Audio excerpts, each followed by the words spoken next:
น้องเราคนระวังนะเวลาเขาทะเลาะกันเนี่ยผมจะไปห้าม ครับ แล้วเขากำลังยิงเขาบอกเนี้ยผมเคยไปกอดเขาไว้ไงก่อนพี่เคาะประตูแล้วพี่บอกเขาว่าเนาะใช่รถมาด้า2ที่จอดอยู่โดนชนท้ายอะไรเงี้ยให้ลงไปดูหน่อยอะไรเงี้ยนะเขาเปิดที่เหลือผมจัดการพี่ออกมาเลยแค่นั้นนะครับวิทยุปิดก่อนนะเดี๋ยวมันดังเดี๋ยวผมมาตามนั้นนะพี่เคาะประตูห้องเฉยแค่นั้นนะมีแบบ ห้องเบอร์อะไรห้องเบอร์อะไร147ครับพอใช่ครับ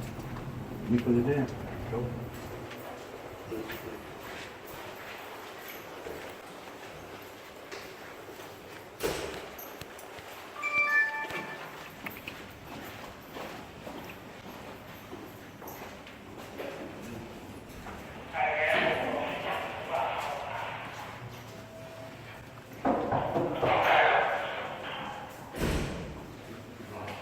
ใช่รถมาด้า2ไหมครับ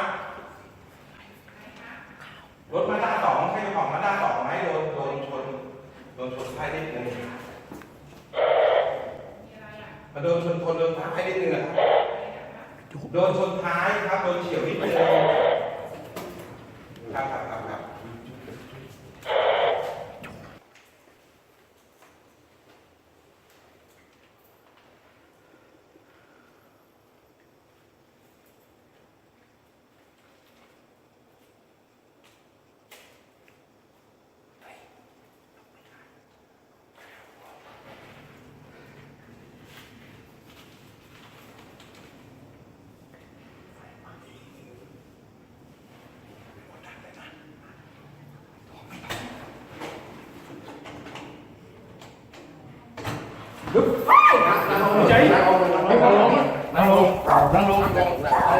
นั่งลงไป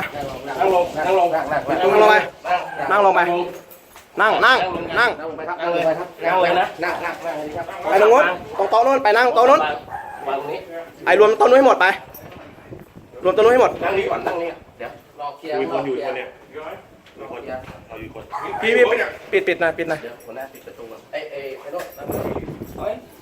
นั่งลงนั่งหันนั่งลงนั่งเต็มตูดเลยครับนั่งเต็มตูดเลยแล้วใจเย็นนะครับฟังหัวหน้าครับบุญครับอยู่ข้างๆดีนี่ไอ้นี่เคยนี่หว่ายาใครเนี่ย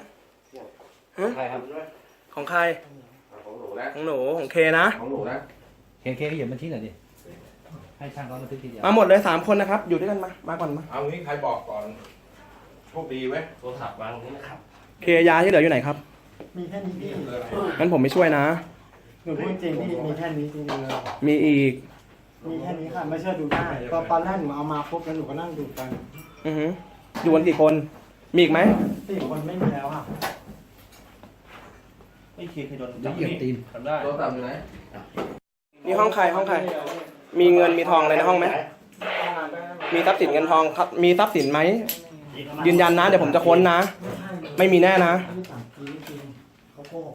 ให้นำค้นห้องนี้ก่อนไหมใครเจ้าของห้องนำเลยหนูไปเลยนำค้นเลยไปนำค้นเลยมียาไหมในห้องนะครับตำรวจนำค้นทีละคนเลยของใครชี้นั่งลงชี้ด้วยที่มองไม่เห็นนี่อะไรอ่ะนี่คืออะไรเนี่ยอะไรครับอุปกรณ์พูดดิเดี๋ยวเอามาตั้งนอกเลยพี่เอาใส่ตะกร้ามาเลยพี่ตะกร้ามาเลยมียาอยู่ข้างในอ่ะพี่ดูก่อนเดี๋ยวมาลองน่าจะเป็นอันเก่าแต่ว่าหนูไม่ได้ปกติแล้วอ่ะหนูไปร้องเพลงหนูจะพกใส่ในกระเป๋าไม้ทำไมใช่ไหมคะถ้าปกติเราเก็บยาตรงไหนปกติก็จะมาดูดกันอย่างเงี้ยค่ะหรือไม่ก็เก็บเราเก็บใส่นมที่กันไปเดี๋ยวค่อยว่าดูกันอยู่ในเป๋าเรานะในพี่คนเมื่อกี้นะเอาอยู่ไหนหยิบมาดูให้ยาคนก็ตั้งหลายคนไปเจอที่มันนั่งป่วยก็แง่ถือไว้หนูยังไม่รู้ว่าไม่อยู่ได้ไงแล้วพี่ก็ไม่รู้พี่จะรู้ได้ไงก็เผาแล้วคือถ้ามีก็ต้องออกมาดูดแล้วอ่ะทำไมจะเป็นลมอ่ะเบื้องต้นในเสพหมดทุกคนไหมครับเนี่ยเบื้องต้นเสพหมดทุกคนครับมีใครไม่เสพไหมยกมือได้นะมีใครไม่เสพไหมครับ เสพไหมเราเสพไหม เจ็บหมดทุกคนยา แล้วใครเป็นคนสั่งยา ไอ้นี่ของใครครับเนี่ยยาไอ้ หนูลองสั่ง ของเรานะยาเอาไปนั่งนอนไปถือนี่ยาไว้เหรอเดี๋ยวนี่ช่วยหน่อยนะ ได้ไก่กล้วยไหม ก็เป็นแบบ ไก่กล้วยเอางานมาให้เรา เรายังไม่ได้แจ้งเลย ก็ไม่หนูก็ไม่อะไรเงี้ย ล่าสุดเนี่ย ล่าสุด เมื่อไหร่ ล่าสุดเลยนะ ล่าสุดจะเป็นพันนาเป็น แล้วตอนจำได้แต่นานแล้วประมาณเดือนธันวานี่แหละเพราะว่ากล้วยตัดงานให้หนูยังจำได้เลยว่าน้อยประมาณครึ่งปีมั้งเสร็จแล้วหนูยังบอกเลยว่ากล้วยแล้วยังไงเนี่ยก็คือว่าเดี๋ยวกูงานเดี๋ยวกูก็ตัดไปคืนเหมือนกันมันก็ไม่เอา เดือนธันวาแล้วเนี่ยงานเนี่ยที่มาดูเนี่ยงานอะไร อ๋ออันนี้ก็คือว่างานซื้อไป ของใครซื้อจากใคร ซื้อมา ไม่เป็นไรก็เขามีสิทธิ์ให้เข้ามาเขาลงทำเย็นของร่วมด้วย ใครหลวงพ่อเหรอดูในห้องกันเนี่ยดูในห้องอะไรเนี่ย ครับอยากทราบถึงผลการจับกลุ่มเครือข่ายค้ายาเสพติดในครั้งนี้ไม่ทราบว่ามีการดำเนินงานไงครับ ทางศูนย์ป้องกันและปราบปรามยาเสพติดของอำเภอสัตหีบนะครับร่วมกับสพนาจอมเทียนนะครับก็ซึ่งท่านรองมาร่วมด้วยนะครับ ก็ผลการตรวจค้นนะครับก็ได้เจอเบื้องต้นนะครับเป็นผู้ต้องหานะครับ3 คนนะครับมีทั้งคนเสพยาไอซ์นะครับ แล้วก็มียาไอซ์ด้วยนะครับของกลางยาไอซ์ประมาณ2 ปีนะครับประมาณนี้นะครับ ก็